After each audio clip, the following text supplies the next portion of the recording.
आइए एक छोटी सी कहानी के साथ हम जानने का प्रयास करते हैं कि खुद पर विश्वास करने से क्या फायदा है। रमेश एक गांव का साधारण सा आदमी एक छोटे से एक बड़ा कंपनी में एक छोटे से पद पर वो काम करता है, जिसमें उसे बहुत ज्यादा सैलरी नहीं मिलती है, बहुत ज्यादा उसके पास पैसे नहीं मिलते हैं, उसका ज्यादा शिक्षा नहीं था। इस वजह से उसे एक बहुत कम पैसे मिलते थे और उतने पैसों में उसका गुजर बसर नहीं हो पाता था।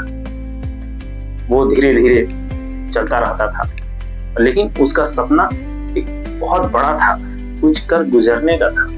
लेकिन वह डरता था कि लोग उसे हंसेंगे, अगर वह सफल हो गया तो सड़कों पे, गली मोहल्लों पे, चौराहे पे उसकी हंसी उड़ाई जाएगी, और इस बात से वो डरता था, तो वो कुछ कर नहीं पाता था।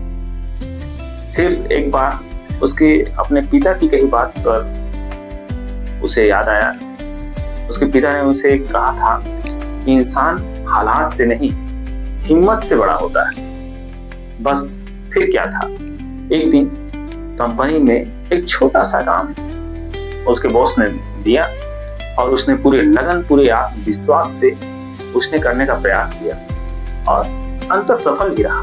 बहुत ही अच्छे तरीके से उसने उस काम को अंजाम दिया और फिर अपने बॉस के पास ले जाकर दिखाया।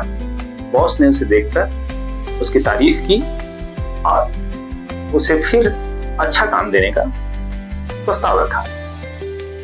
उस दिन से रोज पढ़ने लगा, सीखने लगा, रात दिन मेहनत करने लगा, प्रयास करने लगा कुछ अच्छा करने का, और अंततः धीरे धीरे उसने अपने आप को बदल डाला। और फिर उसी कंपनी में बॉस ने रमेश पर खुश होकर उसे बड़ा पद दिया, और जब बड़ा पद दिया तो उसे रमेश ने और अच्छी तरीके से पूरी मेहनत, शिद्दत, लगन से उस कार्य को अंजाम दिया और उसने उस कंपनी को एक नई ऊंचाई तक लेके गया। उस दिन रमेश ने एक बात कही